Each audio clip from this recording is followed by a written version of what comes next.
Hello students, आज की इस वीडियो में हम डिस्कस करेंगे class 12 chapter 10 haloalkane and haloarene का थर्ड लेक्चर। ठीक है, पिछले दो लेक्चर्स में मैंने आपको इस चैप्टर के बेसिक कॉन्सेप्ट्स बता दिए थे। अब इस चैप्टर के अंदर इसी कॉन्सेप्ट में हम डिस्कस करेंगे ये नए कॉन्सेप्ट्स जो मैं आपके सामने लेके आया हूँ। देखिए ध्यान से प्लीज सुनिए। सबसे पहले हम बात करते हैं रिएक्शन ऑफ हेलो एल्केन्स।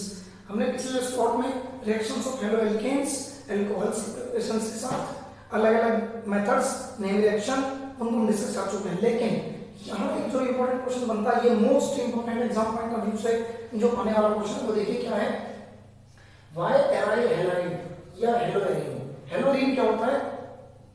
कोई भी आप बेंजीन के साथ जब X को लगाते हैं तो इसे कहते हैं हेलोएरीन। हेलोएरीन्स जितने भी होते हैं ये सारे लेस रिएक्टिव होते हैं न्यूक्लियोफिलिक सब्स्टिट्यूशन में, यानी एसएन रिएक्शन में। पूरे चैप्टर में हमें एसएन रिएक्शन पढ़ने को बताई जाती है। बार बार पहले भी हमने एसएन रिएक्शन पढ़ी थी, अब भी हम एसएन रिएक्शन पढ़ेंगे। और ये बताया जा रहा है कि हेलोएरीन्स एसएन रिएक्शन के अंदर लेस रिएक्टिव क्यों है या इनरिएक्टिव क्यों है। देखिए सबसे पहला सवाल इसके ऊपर सबसे पहला रीजन आता है रेजोनेंस इफेक्ट। बहुत सारे रीजन है जिसमें पहला उठाता हूं रेजोनेंस इफेक्ट। ठीक है, देखिए अगर हम देखते हैं क्लोरोबेंजीन, क्लोरोबेंजीन के अंदर क्या होता है, जिस तरह से लोन पेयर ऊपर प्रेजेंट है तो हम देखेंगे जैसे ही यहां से रेजोनेंस शुरू होगा तो ये बॉन्ड इसके साथ क्या बना लेगा, डबल बॉन्ड कैरेक्टर। ऐसे ही रेजोनेंस बनेंगे जब पार्शियल डबल बॉन्ड कैरेक्टर बनाएगा तो आने वाले न्यूक्लियोफाइल के लिए इतना आसान नहीं होगा कि दो बॉन्ड को एक साथ हटा सके। ठीक है, तो पहला रीजन इसीलिए रिएक्टिव नहीं होंगे। दूसरा है हाइब्रिडाइजेशन। जो कार्बन यहाँ पे हेलोजन के साथ कनेक्ट है वो कार्बन sp2 हाइब्रिडाइज है। sp2 हाइब्रिडाइज में s कैरेक्टर होता है 33.3%। ठीक है, sp3 के अंदर s कैरेक्टर 33.3%। लेकिन जो एल्काइल हाइड होते हैं जैसे हमारे CH3Cl C2H5Cl, इसका जो कार्बन होता है ये वाला, ये sp3 कार्बन है और sp3 के अंदर परसेंटेज s कैरेक्टर 25%। अब बताइए 25% ज्यादा है 33% ज्यादा है? 33%। जितना s कैरेक्टर बढ़ेगा उतना ही न्यूक्लियस उस बॉन्ड को अपनी ओर पुल करके रखेगा। ओके, इसका मतलब बॉन्ड लेंथ क्या हो जाएगी, छोटी। ये देखो बॉन्ड लेंथ क्या हो गया, शॉर्टर। और जब बॉन्ड छोटा हो गया तो फिर बॉन्ड कैसा बन गया, स्ट्रॉन्गर। जब स्ट्रॉन्ग बॉन्ड बन जाएगा तो न्यूक्लियोफाइल उसको रिप्लेस नहीं कर पाएगा। तो इसीलिए हाइब्रिडाइजेशन का कॉज क्या कहता है, इसीलिए कोई भी न्यूक्लियोफाइल आकर एराइल हैलाइड में रिएक्शन नहीं कर सकता। नेक्स्ट देखते हैं इंस्टेबिलिटी ऑफ फेनाइल कैटायन। अगर हम यहाँ से हेलोजन को हटा भी देते हैं और इंस्टेबिलिटी क्रिएट करते हैं तो ये कोई रेजोनेंस शो नहीं करेगा, स्टेबिलिटी खत्म हो जाएगी, मर जाएगा। और जब स्टेबिलिटी खत्म हो जाएगी तो रिएक्शन होगी ही नहीं। तो आप देखेंगे it does not show any resonance, hence it is unstable, so it cannot show SN reaction. SN का मतलब substituted nucleophilic reaction, इसीलिए शो नहीं करेगा। Next, presence of pi cloud. आप जानते हैं बेंजीन रिंग के ऊपर एक ऊपर पाई क्लाउड और नीचे पाई क्लाउड होता है जिसमें पाई बॉन्ड रिवॉल्व करते रहते हैं। पाई बॉन्ड का मतलब इलेक्ट्रॉन क्लाउड। इलेक्ट्रॉन क्लाउड पे नेगेटिव चार्ज, जैसे नेगेटिव चार्ज के पास कोई न्यूक्लियोफाइल नेगेटिव चार्ज वाला आएगा तो दोनों में कौन सा फोर्स क्रिएट होगा, रिपल्सिव फोर्स। कौन सा फोर्स क्रिएट होगा, रिपल्सिव फोर्स। और उस रिपल्सिव फोर्स से जो न्यूक्लियोफाइल आ रहा है वो कहां जाएगा, दूर। मत दिमाग में सोचो, जब दो नेगेटिव चार्ज एक दूसरे के पास आएंगे तो आपस में रिपल्शन क्रिएट होगा। तो बताइए बॉन्ड बनेगा, बॉन्ड नहीं बनेगा, नहीं बनेगा। तो इसलिए आप क्या कहते हैं, प्रेजेंस ऑफ पाई क्लाउड होने की वजह से ये आपस में एक दूसरे से रिपेल करते हैं और रिपेल करने की वजह से बॉन्ड नहीं बनता। ठीक है, तो ये सारी रिएक्शन हमने जितनी पढ़ी है, सबसे पहला रेजोनेंस इफेक्ट, दूसरा हाइब्रिडाइजेशन, तीसरा इनस्टेबिलिटी फिनाइल कैटायन, चौथा प्रेजेंस ऑफ पाई क्लाउड। ये चारों जो पॉइंट हैं ये साबित करते हैं कि aryl halide SN reaction show नहीं करते। लेकिन फिर भी कभी कभी हमें एसएन रिएक्शन करानी पड़ती है। देखो ये रहा न्यूक्लियोफिलिक सब्स्टिट्यूशन। अगर हम इसमें एक्वस एनएच, खाली एक्वस एनएच डालते हैं तो ये रिएक्शन नहीं होगी, ध्यान रखिएगा।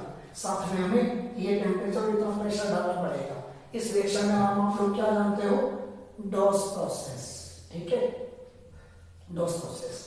अब मैं क्या कहता हूं, ये सारा काम होने के बाद यहां से Cl हट गया, इतने प्रेशर इतने टेम्परेचर के कारण जबरदस्ती, और वहां से Cl को हटाया गया और OH को लेके बैठा दिया गया। ओके, नाउ अब हम कहते हैं इलेक्ट्रॉन विड्रॉइंग ग्रुप NO2 आ गया। मान लीजिए अगर क्लोरोबेंजीन क्लोरोबेंजीन के ऊपर NO2 आकर बैठ जाता है किसी भी पोजीशन पे ऑर्थो पैरा में से, तो ये क्या करेगा, इसकी रिएक्टिविटी को और फास्ट कर देगा, क्योंकि इलेक्ट्रॉन विड्रॉइंग ग्रुप क्या करेगा, इलेक्ट्रॉन दो, वो बोलेगा मुझे इलेक्ट्रॉन खाने हैं, और जैसे उसको इलेक्ट्रॉन खाने हैं रिंग के ऊपर कैसा चार्ज आ जाएगा, पॉजिटिव चार्ज। देखिए इलेक्ट्रॉन विड्रॉइंग ग्रुप क्या करेगा, इलेक्ट्रॉन लेगा रिंग से and ring gate positive charge.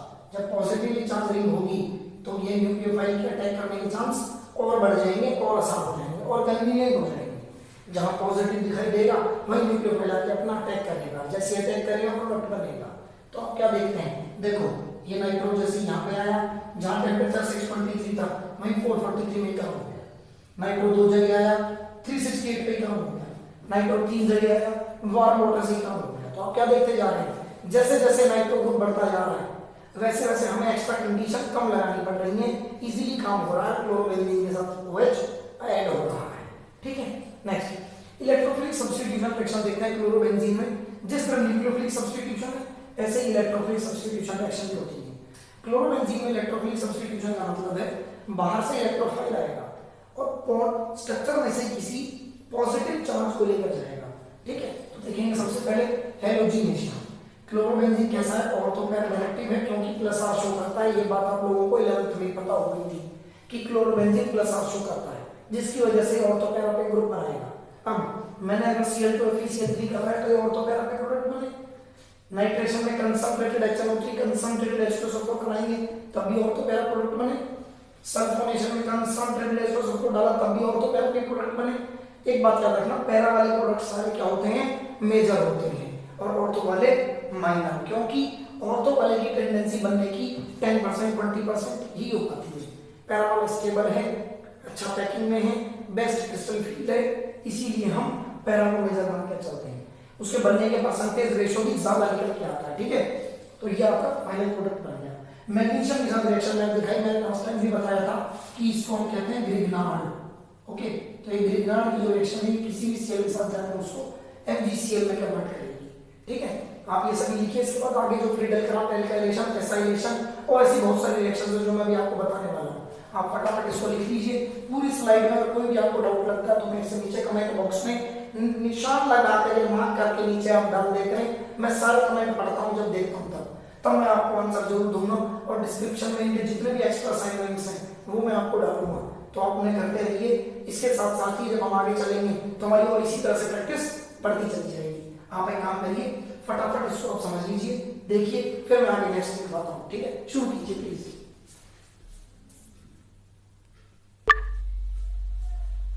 अब देखिए ग्रिग्नार्ड के बाद आगे आते हैं। ग्रिग्नार्ड के बाद क्या कहते हैं, Friedel craft reactions. Friedel craft reaction दो टाइप के मैंने आपको बताई थी, एक है एल्काइलेशन और एक है एसाइलेशन। ओके, सुनिए, सबसे पहले हम देखते हैं एल्काइलेशन। डिस्कस हमने 11th क्लास में की थी, हमारे पास नई रिएक्शन के अंदर ये आती है, लेकिन फिर भी हम यहाँ पे क्लोरोबेंजीन के अंदर स्पेशली इनको डील करेंगे। कैसे, देखिए ये है क्लोरोबेंजीन जिसे हम एराइल हैलाइड कहते हैं। क्लोरोबेंजीन में डाला CH3Cl एनाइड्रस HL3, तो मैं क्या देखूंगा, एक बार ऑर्थो पे और एक बार पैरा पे, फिर से वही दो प्रोडक्ट आएंगे और पैरा वाले को मैं क्या बोलूंगा, मेजर। ठीक है, ऐसे फ्रीडल क्राफ्ट एसाइलेशन में देखेंगे CH3COCl, इससे बोलते हैं एसिटाइल क्लोराइड। एसिटाइल क्लोराइड ये बोलते हैं इसे, इसका नाम है एसिटाइल क्लोराइड। एनाइड्रस HL3 के साथ डालेंगे तो COCH3 एसिटोफेनोन वाला ग्रुप, कीटोन ग्रुप आपके पास ऑर्थो पे आएगा और पैरा पे आएगा। ठीक है, पैरा वाला कैसा होगा, मेजर ग्रुप होगा, ये भी ध्यान रखिए। ठीक है, अब इसके बाद हम बात करते हैं next Wurtz Fittig reaction. Wurtz Fittig में कोई भी हम एराइल हैलाइड लेंगे, साथ में 2Na और एक एल्काइल, ये 2Na और साथ में ये सब चला जाएगा, R ग्रुप इसको करेक्ट करेगा। ठीक है, इसे बोलते हैं एल्काइल बेंजीन। CH3 है तो मिथाइल बेंजीन, टोलीन, C2H है तो इथाइल बेंजीन। ठीक है, नाउ फिटिंग रिएक्शन क्या करती है, फिटिंग रिएक्शन क्लोरो ब्रोमो के लिए स्पेशलाइज्ड यूज करते हैं, याद रखिएगा। ठीक है, chloro bromo fitting reaction. Iodo के लिए उल्मन, आयोडो के लिए उल्मन, क्लोरो ब्रोमो के लिए Fittig. 2 chlorobenzene 2Na dry ether diphenyl, 2 iodobenzene 2Cu Cl2 diphenyl. Okay, दोनों रिएक्शंस आपको मालूम होनी चाहिए। क्लोरो ब्रोमो फिटिंग, आयोडो के लिए उल्मन। ओके, नेक्स्ट अब हम बात करते हैं इंपॉर्टेंट पॉइंट मैं आपको बताता हूं, क्लोरीन डीएक्टिवेट करता है बेंजीन रिंग को, क्लोरीन डीएक्टिवेट करता है, लेकिन ये रिएक्शन तो होती है, लेकिन क्लोरीन चाहता नहीं है। किसकी वजह से? माइनस आई की वजह से। देखिए chlorine deactivate the benzene ring towards electrophilic reactions. क्यों? Due to minus I effect chlorine has tendency to withdraw the electron. Chlorine electron छोड़ता है रेजोनेंस प्लस आर की वजह से, लेकिन due to minus I chlorine के अंदर होता है। हमने माइनस आई हम लोगों ने डिस्कस किया था 11th क्लास में इंडक्टिव इफेक्ट में। ओके, तो क्लोरीन माइनस आई इफेक्ट होने की वजह से ये क्या करता है? Tendency to withdraw the electron, so ring has tendency to less density.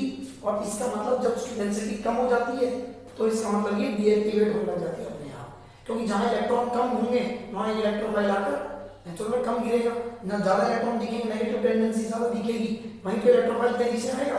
बात समझ में नहीं? नेक्स्ट, अब इसके बाद टॉपिक उठाते हैं पॉलीहेलोजन कंपाउंड। पॉलीहेलोजन कंपाउंड हमारा इस चैप्टर का लास्ट टॉपिक है बिल्कुल। इसमें अलग अलग हेलोजन के ऐसे कंपाउंड होंगे जिनमें ज्यादातर पॉली मतलब बहुत सारे हेलोजन आएंगे। जैसे मैं डिस्कस करता हूँ आयोडोफोन, डीडीटी, डाइक्लोरोबेंजीन, डाइक्लोरोमीथेन, ट्राइक्लोरोमीथेन, क्लोरोफॉर्म, ये सब। ठीक है, सबसे पहले हम बात करते हैं डाइक्लोरोमीथेन की। फॉर्मूला होता है Cl2Cl2। बनता कैसे? मीथेन में जब आप Cl2 सनलाइट डालते हैं तो ये बनता है मिथाइल क्लोराइड, दोबारा जब Cl2 सनलाइट डालते हैं तो फिर से डाइक्लोरोमीथेन बन जाता है। इसके यूज क्या है? ज्यादातर ये मेटल साफ करने का काम आता है। ठीक है, बहुत सारे ऐसे मेटल होते हैं जिनके पर कोटेड एलॉय भी कोटेड, जिनमें हम ये देखते हैं, जिनमें आप कुछ देखते हैं कि इसमें एटमॉस्फेरिक एजेंट के कारण एक खराब लेयर बन जाती है, तो उसको क्लीन करने के लिए, मेटल को क्लीन करने का एजेंट की तरह काम करता है। ठीक है, या आप कह सकते हैं it is behave as a good solvent, it behave as a good solvent, widely used as a good solvent for paint remover. Paint को रिमूव करने का बिहेव भी करता है। ठीक है, इसके इफेक्ट है कुछ साइकोलॉजिकल इफेक्ट। देखिए एक पॉइंट मैंने आपको यहाँ बताया, एक मैंने आपको यहाँ बताया, डायरेक्ट कांटेक्ट विद स्किन। अगर आपने डायरेक्ट कांटेक्ट कर लिया स्किन के साथ डाइक्लोरोमीथेन का तो आपकी स्किन इंटेंस बर्निंग में चली जाएगी, जल जाएगी।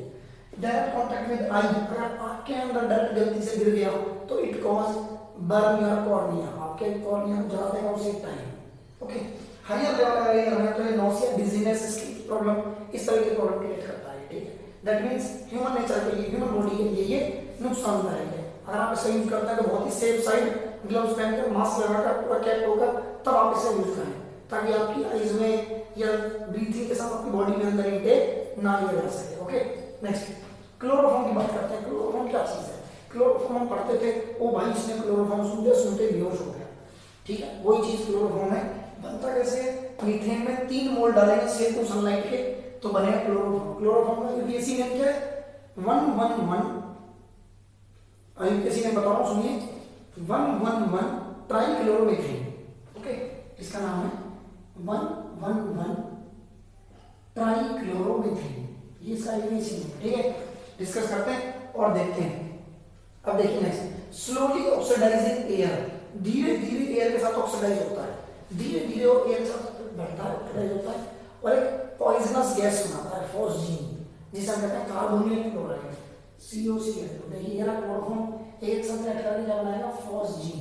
ठीक है, COCl2। इसीलिए ये इसका रीजन है कि इसको डार्क कलर की बॉटल्स में, ब्लैक कलर की बॉटल में कवर करके 0.1% कोई एक्स्ट्रा सॉल्वेंट डालकर उसको रखा जाता है, ताकि एयर के साथ डिसॉल्व होकर उस जगह पे जहर क्रिएट ना कर सके। हाईली पॉइजनस जहर क्रिएट करेगा तो लिविंग टिश्यूज के लिए बहुत ज्यादा सर्वाइवल होगा रहना। ठीक है, नाउ अब इसे यूज देते हैं, ये एक तरह से सॉल्वेंट की तरह काम करता है। Resin industry, rubber industry, oil industry, इन सब में रेजिन की तरह काम करता है। ठीक है, मेजर यूज क्लोरोफॉर्म का क्या है? एक तो ये फ्रीऑक्स बनाने काम आता है, एक रेफ्रिजरेंट में R22 जो गैस भरी जाती है, CFC जो होता है क्लोरोफ्लोरोकार्बन, उसमें काम आता है। ठीक है, इसके भी इफेक्ट्स नहीं है, हमारे CNS सिस्टम को डिस्टर्ब करता है, इफेक्ट डालता है। CNS का मतलब सेंट्रल नर्वस सिस्टम, उसको में इफेक्ट डालेगा। ब्रीथिंग अबाउट 900 ppm, अगर 900 ppm या उससे ज्यादा अगर आपने इसको ब्रीथ कर लिया तो आपको हेडेक कर देगा, डिजीनेस कर देगा, या फिर ज्यादा टाइम लेने में आपको स्किन के अंदर कुछ रैशेस टाइप की प्रॉब्लम भी आ सकती है। ठीक है, तो ये इसके इफेक्ट्स है जो साइकोलॉजिकल इफेक्ट हम पढ़ते हैं। इसके साथ ही जो अलग मेडिसिन दी जाती हैं या जो और भी ऐसी बहुत सारी दवाइयां हैं, आइडोफोम है, आइडोफोम के अंदर कुछ एंटीसेप्टिक एजेंट मिलते हैं, उनका भी हम डिस्कस करेंगे। उनका डिस्कस मैं देखूंगा, आप फटाफट इसको लिख लें। और जब तक आप उसको समझें। नेक्स्ट देखिए इसके बाद, अब इसके बाद फिर हम आगे देखेंगे। ये शुरू करते हैं, इसके बाद अब नेक्स्ट हमारा जो नेक्स्ट कंपाउंड है वो हाइड्रोजन में आयोडोफोन। आयोडोफोन में क्या देखते हैं, ये एंटीसेप्टिक की तरह काम होता है और ड्रेसिंग में ज्यादातर यूज करते हैं इसको, ठीक है। ये इसका फॉर्मूला है CH3। CH3 बनाया कैसे देखिए, इसको बनाने के कई सारे मेथड्स हैं, बहुत सारे ऐसे ओएल ग्रुप हैं जिनसे प्रिपेयर हो सकता है, जिसमें हम आयोडोफोन टेस्ट भी यूज करते हैं, ठीक है। देखिए आयोडोफोन टेस्ट के लिए मैंने एक छोटा सा टेस्ट ले लिया है, इथेनॉल। इथेनॉल में I2+ NaOH मैंने डाला तो ये बन गया आयोडोफोन, ठीक है। अब मैंने देखता हूँ कार्बन टेट्राक्लोराइड CCl4 एक नॉन पोलर कंपाउंड है, लेकिन फिर भी अपनी प्रॉपर्टी को यूज करते हुए देखिए मीथेन Cl2 सल्फाइड डालेंगे तो बनेगा कार्बन टेट्राक्लोराइड, ठीक है। यूज होता है एज सॉल्वेंट फॉर फार्मास्यूटिकल्स, जितने भी हमारी दवाइयों की फैक्ट्रीज हैं, जितने फार्मास्यूटिकल सिस्टम है उनमें काम होता है, या फिर मैन्युफैक्चरिंग करने में काम आता है, प्रोपेलेंट्स और या फिर एरोसोल जो केन बनती है उसको बनाने में काम आता है, ठीक है। नेक्स्ट हमारे पास सबसे इंपॉर्टेंट और मोस्ट हाइजेनिक जो कंपाउंड है वो है DDT। ठीक है, देखिए मैंने यहाँ पे पूरा नाम लिखा हुआ है, आप देख सकते हैं, common name para dichloro diphenyl trichloroethene, ठीक है। नीचे आप देख सकते हैं इसमें यूपीएस लिखी हुई है 2 बिस, बिस इसलिए कि कॉम्प्लेक्स है, 4 क्लोरोफेनाइल 111 ट्राइक्लोरोइथीन, ये स्ट्रक्चर जो मैंने बनाया है। और प्रिपरेशन के लिए हम देखते हैं यहाँ पे हम क्लोरोबेंजीन को क्लोरल के साथ रेड कराएंगे, ठीक है। क्लोरोबेंजीन में read with chloral in the presence of concentrated H2SO4, तो ये बनता है DDT। कैसे बनता है आप देखेंगे ध्यान से, एक क्लोरोबेंजीन दूसरा क्लोरोबेंजीन दोनों जुड़ते हैं और क्लोरल के साथ कनेक्ट होते हैं, किस तरह से, इस ये O बाहर निकल जाता है, इसका H बाहर चला जाता है और इसका भी H बाहर चला जाता है, तो ये H2 बन के बाहर निकल जाएंगे और ये बनेगा DDT। यूजेस क्या है, ये सस्ता है लेकिन फिर भी पावरफुल इंसेक्टिसाइड है, ओके। पावरफुल इंसेक्टिसाइड होने के साथ साथ कहाँ यूज होता है, ज्यादातर जो हमारी जो शुगर केन और फॉडर क्रॉप्स जो फसल है उनमें ये काम आता है, ठीक है। ज्यादातर फार्मर्स इसको यूज करते हैं टू किल मॉस्किटोज, इसमें हम इसका छिड़काव करते हैं अलग अलग खेतों में। अब हम देखते हैं कि इसके ऊपर ट्रेजिक साइड इफेक्ट क्या है। ट्रेजिक साइड इफेक्ट इसके बहुत सारे हैं, इसीलिए अमेरिका में 1970s में ये बैन कर दिया गया था। क्यों कर दिया गया था, देखिए it is not completely biodegradable, ये इसका नुकसान है। दूसरा है it is not easily metabolised by the animals, ये एनिमल्स अंदर मेटाबॉलिज्म सिस्टम में जाकर प्रॉपर्ली डिसॉल्व नहीं होता, इसी कारण उनके रिप्रोडक्टिव सिस्टम में प्रॉब्लम आती है। दैट्स व्हाई इसको अमेरिका में बैन कर दिया गया था, लेकिन फिर भी इंडिया या कुछ एशियन कंट्रीज में सस्ता है तो ये यूज होता है और कई जगह काम भी आता है। लेकिन फिर भी हम देखेंगे कि आप इसका यूज ना करें, क्योंकि एनिमल्स के लिए नुकसानदायक है, तो हमारे पूरे इकोसिस्टम को डिस्टर्ब करता है, ठीक है। तो इसके साथ ही हम इस चैप्टर को भी एंड कर देते हैं, यहाँ ये चैप्टर आपका फिनिश हो जाता है एनसीईआरटी से। अब एनसीईआरटी पैटर्न खत्म होने के बाद आप इसके जितने और एक्स्ट्रा क्वेश्चन बचते हैं वो सब आप देखेंगे। नेक्स्ट ये 3 लेक्चर्स में मैंने इस चैप्टर को समराइज कराया है, इसी तरह से छोटी छोटी वीडियो के साथ हम बाकी और भी के चैप्टर्स में डिस्कस करेंगे, ठीक है फ्रेंड्स। तब तक के लिए थैंक यू।